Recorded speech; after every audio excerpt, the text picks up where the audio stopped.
기분이 별로 안 좋았던, 별로 안 좋은 게 아니라 좀 뭔가 법적 조치를 해야 되나 이런 생각까지 들었던 거는 이제 성희롱적 발언.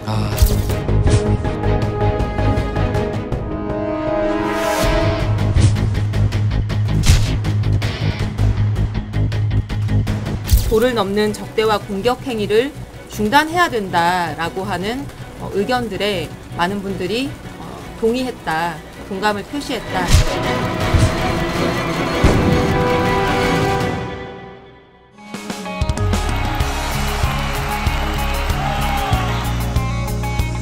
지금 민주당 내에서는 정리가 안 되는 느낌이 굉장히 강하게 들어요. 지난주에 왜 강성당원 한 명을 뭐 제명했다 이거 나올 때만 해도 뭔가 그런 흐름이 있나? 라는 느낌이었는데 전혀 가라앉지 않는 느낌이 강하게 듭니다. 이현욱 의원이 네. 내가 이렇게 공격을 당했다고 얘기하는 중에 실질은 당원이 아닌 사람이 섞여 있어서 이 문제를 가지고 실제로 이재명 대표가 그걸 겨냥해서 얘기한지 모르지만 또 다른 의원도 얘기하고 이제 이재명 대표도 얘기한 장면이 하나 있었고, 두 번째는 청년 정치인들이 이제 김남국 사태와 관련돼서 네네, 얘기를 그랬었죠. 했는데 네. 이 문제와 관련해서 공격을 당하니까 이 청년 정치인들 좀 지켜주고 보호해야 될 거 아니냐라는 게 의총장에서 결의문 형태로 좀 하자고 했는데 분위기는 거의 다 됐던 것 같아요. 그 결의문 채택이. 그랬는데 어쨌든 그게 이제 막혔습니다. 김남국 의원 가상화폐 논란이 한창이던 지난 12일 민주당 대학생위원장들은 당의 쇄신을 요구하는 기자회견을 했다가 강성 지지층의 인신공격에 시달렸습니다. 주로 비명계 의원들을 겨냥했던 공세가 당의 청년 정치인으로까지 이어지자 비명계 의원 30여 명이 내부의 적대와 공격을 당이 나서서 막아야 한다는 결의안에 서명해 의원총회에서 채택할 것을 제안했습니다. 김용민 의원이 청년 정치인이라고 해서 무조건 보호하는 것도 잘못된 거라며 결의문 채택에 반대했지만 큰 호응은 받지 못한 걸로 알려졌습니다. 총회에 불참한 의원들이 있어서 결의안은 채택되지 않았지만 문제의식에 대한 공감대는 확인했다는 게 당의 설명입니다. 김용민 의원이 나와서 뭐라고 발언했는데 그 발언을 둘러싸고 또 좀 논쟁이 있고 이제 그 결의문이 채택되지 않은 거에 대한 문제, 이 문제가 있어서 이것이 다시 또 이제 그 싸움이 붙는 와중에 지난주에 나왔던 박용진 의원이 안동에 강연 갔다가 또 이제 그 충돌을 했지 않습니까? 그래서 이게 이제 계속 지금 우리가 리더십에 관한 문제를 늘 얘기하고 리더십의 위기라고 얘기를 하지만 팔로우십의 위기도 지금 간단치 않아 보이는 그런 문제가 동시에 오고 있는 것 같습니다. 그 박용진 의원 사진을 보니까 그렇게 많지는 않더라고요, 숫자가. 그리고 제가 이제 박성민 대표님하고 제 사무실이 같은 건물에 다른 층에 있는데 저희가 여의도 국회 앞이에요. 그 앞에 당사들도 있는데 그냥 민주당 국힘 이렇게 앞으로 늘 그 제 동선이거든요. 걸어다니는. 집회 자주 하는데 사람이 많지가 않아요. 과거보다 점점 줄어들어요. 그래요? 예. 그러니까 이게 줄어들수록 세진다 그래야 되나? 그런 게 분명히 있어요. 아까 이제 우리가 대통령 이야기하면서도 지지율이 좀 높아지면은 여유가 있어지고 시야가 넓어진다. 저는 이 강성 당원들의 이런 흐름들도 그런 걸로 봐요. 오히려 조금 더 안 좋으니까 더 강해지는 거 아닌가. 그럼 여기에서 강성 당원 말고 강성 당원들보다 그 의원이나 정치인들이 어떻게 판단을 해야 될 거냐인데 여기가 줄어들면은 내 지지 기반이 줄어든다고 생각하는 사람들이 있으니까 또 문제인 거죠. 그건 뭐가 문제냐. 뭐 악마화 하지 마라. 라고 하면서 또 이제 이끌려고 하는 분들. 그게 또 공천 문제하고 또 연결이 되는 거고요. 그러니까 강력한 팬이 있는 거는 어떻게 보면 정치인이 그만큼 인기가 있는 거고 대중적인 영향력이 있는 거니까 그것만 가지고 나쁘다고 얘기할 수는 없을 것 같은데 우리나라의 어쨌든 팬덤, 정치의 팬덤이라고 생긴 게 노사모 때가 시작으로 봐야 될 것 같은데 그때만 해도 이런 좀 뭐랄까 상대방을 막 공격하고 하는 형태로 나오지는 않았었잖아요. 근데 가면 갈수록 좀 이렇게 독해진다 그럴까요? 세진다 그럴까요? 그 양김의 지지 기반이라는 게 굉장히 강력했지 않습니까? 이제 그런 분들도 있고 노무현 대통령은 원래 이제 국회의원을 이제 그 보궐선거로 종로에서 됐는데 2000년 총선에 종로에서 출마하면 될 텐데 본인이 그냥 굳이 부산에 가겠다고 해서 떨어진 거죠. 그 떨어진 직후에 이제 그 바보 노무현이라 그래갖고 자연스럽게 노사모가 만들어졌고 그 힘으로 어쨌든 대통령 선거에 뛰어들 수 네. 있는 기반이 구축된 겁니다. 팬덤이라고 하는 건 좋은 거죠. 그게 연예인이 저는, 되든 그렇게 정치인이든 생각합니다. 좋다고 봅니다. 스포츠 구단도 팬들이 많아야 되는 네, 거고. 네. 그런데 제가 거듭 얘기지만 유럽 축구에서 훌리건들을 팬이라고 안 하거든요. 그러니까 훌리건들은 그 팬들 중에서도 아주 진짜 출발은 정말 열광적인 팬들이었을 거예요. 얼마나 먼 데서 경기에도 그냥 자기 돈 들여갖고 비행기 타고 원정 응원도 가고 그랬을 네, 건데 네. 그게 지나치다 보니까 뭐 패배하거나 막 상대 선수에 대해서 지거나 뭐 하면 막 그냥 적대감이 드러나고 그러다 보니까 이제 뭐 폭력도 행사하고 인종차별적인 얘기도 하고 불도 지르고 이렇게 되다 보니까 심각해졌죠. 그러니까 유럽의 구단들은 축구 구단이나 감독이나 선수들은 선언을 했잖아요. 훌리건은 팬이 아니다. 그리고는 뭐 완전히 그냥 딱 누가 이제 인종차별적인 걸 했다 그럼 찾아내갖고 우리 그 구장에 못 들어온다. 영구 제명 못 들어온다. 이렇게 하지 않습니까? 이제 그런 조치를 해줘야 되는데 뭐 저는 특정한 정당, 특정한 정치인을 지지하는 거는 좋은 일이라고 보는데 그것을 지키기 위해서 다른 사람을 지지하는 사람들을 공격한다거나 그것도 아주 폭력적으로 막 그냥 일도 못하게 막 그러는 거는 하면 안 되는 거 아닙니까? 근데 왜 그렇게 그러니까 우리가 스토킹하는 사람을 네. 좀 지나친 표현인지 모르겠어요. 스토킹을 그 여자를 사랑하기 때문에 하는 거다 이렇게 얘기할 수 없는 거 아닙니까? 그 당사자가 받아들일 수 없고 불쾌하고 두려움을 느끼고 있는데 똑같습니다. 그러니까 이거는 본인들은 이 당을 사랑하고 당을 지키기 위해서 우리가 지금 하는 거다라고 얘기할지 모르지만 정당이라는 거는 다양한 생각들을 얘기할 수 있는 그 공간이거든요. 이제 그걸 봉쇄하고 있으니까 이게 그 리더의 문제가 좀 많이 크다고 생각해요. 그러니까 이재명 대표 같은 경우에도 뭐 이간질 이런 이야기 하다가 뭐 전에도 뭐 뉴스 댓글 달자 좋은 기사 이렇게 하면은 뭐 버나르자라고 하게 그게 다 그러면은 그분들이 볼 때는 아 우리를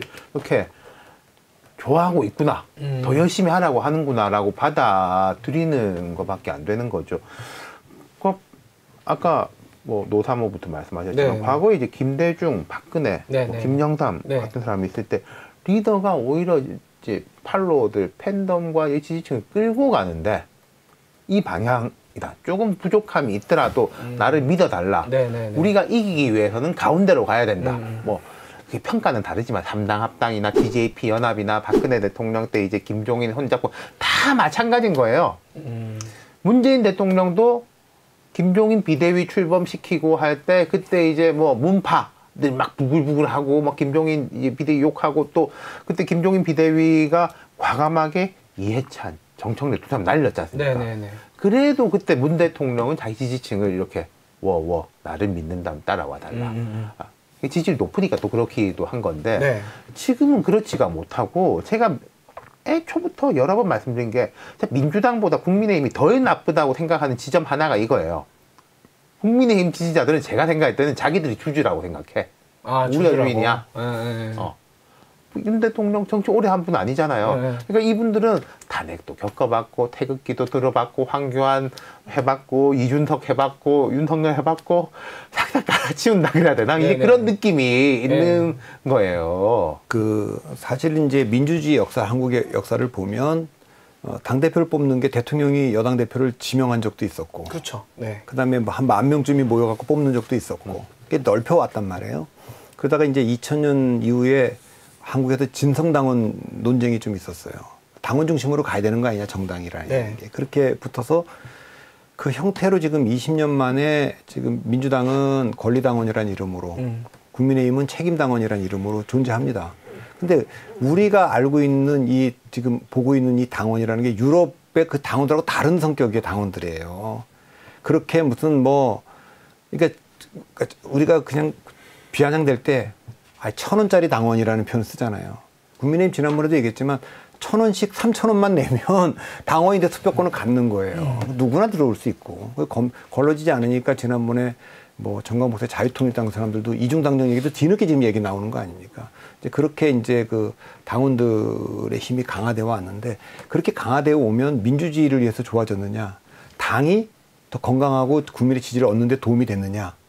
저는 다 부정적이라고 보거든요. 근데 여전히 지금도 당의 주인은 당원이니까 당 중심으로 가야 된다라고 얘기하는 분들이 많이 있습니다, 지금. 근데 그런 분들은 지금 뭐 팬덤이 뭐가 문제냐라고 얘기를 하길. 왜 그분들은 이 강력한 팬덤의 행동으로 이득을 보고 있을 테니까. 근데 이런 것들이 공천 과정에서 공천분들 그 점수에도 좀 반영되고.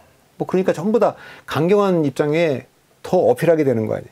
그런데 지난번에도 정강훈 목사 거의 김재원 최고가 가서 얘기한 것도 그 강성당원들 그 소위 말하는 그 뭐라고 표현은 하는지 모르겠습니다만 그분들한테 어필하려고 하는 흐름이 있으니까 지금 이게 이제 국민의힘에서는 어쨌든 이렇게 가서는 안 되겠다는 흐름이 지금 나타나고 있는 거 아닙니까? 그걸 정리하려고 하는 거. 그 징계도 들어간 거고. 그런데 민주당에서는 이게 지금 그 결단을 못 하고 있는 겁니다, 지금. 지금 5월 18일, 5월 23일 끝나고 결국은 불거지는 거거든요. 네. 저는 그렇게 봐요. 여기 되게 분기점인데 그럼 이재명 대표가 이게 안 된다라고 주장하는 사람들 뜻을 좀 받아들여가지고 이렇게 중도화 쪽으로 가느냐 아니냐. 그럼 아닐 경우에 어떻게 될 거냐. 지금 주의 깊게 보는 것이 장외 집회가 늘어나요. 그 장외 집회가 늘어나는데 민주당 의원들 참석률은 떨어지고 진보당, 그다음 정의당 내에서 정의당도 지금 반으로 쪼개져 있거든요. 네네네. 그 인천 광주 쪽하고 뭐 장혜영 이 젊은 쪽하고 쪼개져 있는데 정의당에 이제 주류하고 손을 잡는데 그게 점점 강해질 가능성이 높다. 당 바깥쪽하고 그렇죠. 오히려. 그 개딸들하고 성향도 비슷하고 연결도 되고 또 그분들이 이렇게 뭐랄까 행동력이라고 할까 이런 게 또 강한 분들인 거잖아요. 그렇게 되면은 민주당은 하나로 되기 어려울 수도 있겠다. 후쿠시마 이야기, 뭐 반윤 이런 걸로 하고 그럼 또 바깥에 있는 사람들은 준비되어 있는 파트너란 말이에요. 진보당 입장에서 이번에 전주 재보궐선거도 받고 과거 19대 총선 때도 그랬는데 일부 지역에서 단일 후보가 되고 그리고 민주당 선거 연대를 하면은 어떤 이념적 의구심에 대해서도 민주당 연대 보증인 역할 비슷한 걸 해주는 거잖아요. 완전히 땡큐죠. 네네네. 그리고 지금 이제 흔들리는 뭐 이재명 대표를 포함해가지고 일부 인사들도 바깥에 우군이 들어와주면은 땡큐인데 이게 민주당 전체한테 과연 좋으냐, 총선에 어떤 결과가 나올 것이냐. 그리고 여권 입장에서 볼 때는 사실은 안 그래도 믿을 게 지금 이재명 대표하고 좀 뭐 강성노조 이쪽밖에 없는데 이 둘이 손을 잡아 표정 관리 해야 되는 거죠, 여권까지. 자, 이런 상황에서 아까 박 대표께서 짚어주셨습니다. 대통령 지지율 올라가는 것 중에 하나가 민주당에서 이렇게 뭔가 해결이 되지 않는 모습 때문이다. 그래서 갤럽 조사를 봤더니 민주당이 2년 만에 호감도가 최저치 30, 비호감 60, 국민의힘이 호감 33, 비호감 58. 뭐 둘 다 어느 쪽이 뭐 비등비등합니다만은 어쨌든 민주당이 이런 상황이기 때문에 뭔가 튀어오를 수 있는 상황에서도 발목이 잡혀 있는 분위기. 결국은 뭔가 다른 해법을 찾아야 되는데 오늘 약간 좀 이게 벗어납니다만은 한국일보에 보니까 김부겸 전 총리를 찾아갔더라고요. 이낙연 전 대표 귀국 이야기가 나오면서 이렇게 같이 이제 뜨는 건데 저는 그 생각을 계속해요. 한번 말씀드려요. 이낙연, 정세균, 김부겸, 그다음 또 뭐 박영선 이렇게까지 예비군들이 있지 않습니까? 이낙연 대표의 귀국을 계기로 해서 이낙연 대표가 뭐 그 스타일상 뭐 바로 오자마자 뭐 어떤 깃발을 든 사람은 절대 아닌데 다른 선택지가 있구나라는 느낌을 주는 거. 민주당 지지자들의 시야가 넓어지는 거. 아니 뭐 그래 이재명이 문제인 건 알겠는데 이재명 말고 답이 있어? 있잖아 라는 것까지 되는 효과는 분명히 가져오는 거죠. 근데 지금 이제 그 정당의 비호감도가 2배가 됐잖아요. 네. 그러니까 이거는 아주 높은 겁니다. 근데 자유한국당 시절에 이 정당 조사를 갤럽이 계속하고 있는데 1대5까지 벌어졌어요. 그러니까 1대5. 호감이 있다가 15, 네. 비호감이 75, 네네. 심지어 75, 76까지 간 적이 있어요. 네네네. 그러니까 그것이 이제 아까 말한 민주당보다는 좀 조금 이제 줄어들었잖아요. 지금 1대2가 안 되지 않습니까? 네. 그 정도면은 굉장히 괜찮은 겁니다. 옛날에 저희가 요즘은 좀 다릅니다만 옛날에 국회의원들 후보 교체할 때 교체 지수라는 게 있는데 네네. 1대 1.7 정도면 일단 교체 대상에 올려놓습니다. 비호감도가 1.7이면 그렇죠. 1.7이면 일단. 근데 1대 2라는 거는 이미 이제 이거는 선거 치르기 어려운 정도까지 온 겁니다. 그러니까 민주당이 왜 계속 이렇게 낮아지고 있느냐? 그거는 민주당이 기본적으로 지켜왔던 가치들, 그 민주라든가 인권이라든가 도덕에서 계속 이중적 기준을 갖고 있는 거예요. 네네. 그러니까 도덕도 이중적 기준, 그러니까 도덕 기준이 낮은 거를 갖고 저는 뭐라고 얘기 안 해요. 낮아도 좋아요. 이건 국민과의 관계입니다. 근데 우리 기준은 무지하게 낮고 상대방에 대한 기준은 저 위에 높이 있으면 이건 안 되는 건데 이제 이걸 이제 내로남불이라고 얘기하는데 지금 그렇게 가고 있기 때문에 그러니까 뭐 1심에서 우리는 유죄를 받아도 무죄 추정의 원칙에 따라서 공천 줄 수 있다. 그 원칙 좋은 거예요. 무죄 추정의 원칙이니까. 근데 상대방 당은 국민의힘은 뭐 찌라시에만 나와도 저건 사실이냐 공격을 하면 안 된다는 거죠. 그러니까 그게 일관되게 해야 되는데 그것 때문에 지금 민주당이 지금 그 이미지가 계속 나빠지고 있는데 이 문제를 해결하지 못하고 있는 상태에서 이제 김남국 의원 사건이 터졌고 민주당의 윤리위원장이 한마디 했잖아요. 지금 탈당했지만 뭐 김남국 의원은 국현 하면 안 될 사람이라 이렇게까지 얘기를 한 거거든요. 근데 지금 지난번에 의총에서 보면 이 문제 가지고 충돌이 좀 있었던 것 같아요. 이제 아마 청년들이 김남국 의원을 비판하니까 이거에 대해서 막 그냥 공격이 되니까 의원들이 아니 청년들이 모처럼 소리를 냈는데 이걸 좀 보호해줘야 되는 거 아니냐 이렇게 얘기를 했더니 이제 거기 보도되기는 이제 김용민 의원이 나가서 반박하면서 김남국 의원도 청년인데 그런 얘기를 했는데 제가 보기엔 적절한 비유가 아니고 그거는 뭐 그 청년 청진들도 책임을 김남국처럼 져야 된다. 김남국이 책임졌다고 하는 건 김용민 의원의 판단은 그 탈당하지 않았냐. 이제 그런 거를 책임졌다고 얘기하고 있고 일각에서는 탈당한 게 책임을 회피한 거라고 보고 있는데 김용민 의원은 책임을 졌다 이렇게 얘기를 하고 있어요. 그래서 그것도 인식이 좀 다르고 그 문제가 다시 불거지고 있는데 이 문제를 이재명 대표가 정확하게 지금 이걸 정리를 못하고 있고 장외에서도 뭐 지난주에 또 한 주간 있었던 일 중에 조국 전 장관이 뉴스에서 내려오질 않습니다. 북콘서트에서 내 딸 때문에 다른 사람이 떨어진 적이 없다는 말을 해가지고 또 이제 양쪽에서 뭐 옹호하는 사람과 또 비판하는 쪽이 또 들끓으면서 어떻게 보면 방금 말씀하신 그런 현상이 좀 이어지는 것 같은. 그러니까요. 아까 제가 이재명 대표가 바깥으로 점점 돌릴 수 있다라고 말하는데 그분까지 포함이 되는 거기까지 거죠. 포함하신 거예요? 그러니까 도덕성 이슈에 문제점들이 있는 사람들이 깰 수 있는 것은 거기에 대해서 하는 거는 저기는 더하다. 뭐 이런 거지 않습니까? 저기에 뭐 검찰이 결국 문제다. 그걸로 뭉칠 수 있는 사람들이 뭉친하면은 민주당 입장에서는 저는 참 좋지 않다 이렇게 보는 거죠. 그런 모습이 보인다. 네. 조짐이 보인다. 근데 그거에 동의하는 분들이 있죠. 네. 아이고 뭐 조국 전 장관 그렇게 털면 안 나올 사람이 억울하지 않냐. 그분이 뭐 쭉 살아온 삶을 보면 뭐 그렇게 기득권들이 살아온 거랑 뭐 좀 다른 삶을 살다가 좀 실수한 걸 가지고 뭐 그렇게 하냐. 그렇게 주장하는 분들이 있을 수 있다고 저는 봅니다. 근데 거기에 동의하는 분들이 전 30%가 안 될 것 같아요. 그러니까 뭐 그런 거고 아까 제가 말한 대로 또 이쪽에 강경한 입장의 보수 정권에서 하는 입장 그거로 충분히 이길 수 있으면 저는 뭐 그거 갖고 뭐라고 안 할 텐데 이 양극단의 주장들이 총선 승리에 충분한 지지를 확보 못하고 있는 상황이기 때문에 저는 그건 좋은 전략은 아니다. 이제 그 말씀을 드리는 거죠.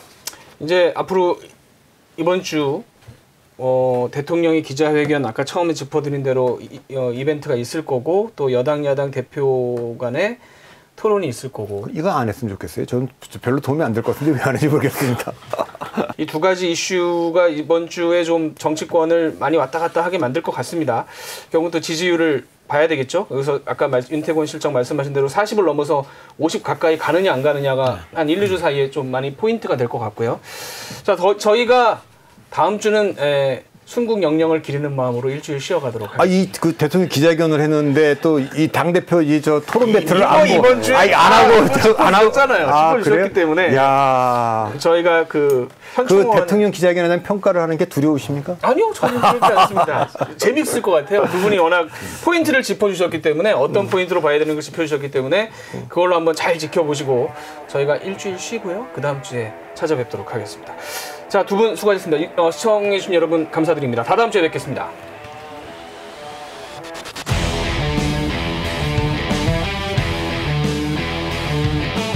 뉴스의 지식을 담다 스프, 저 주시은이 자신있게 권해드립니다.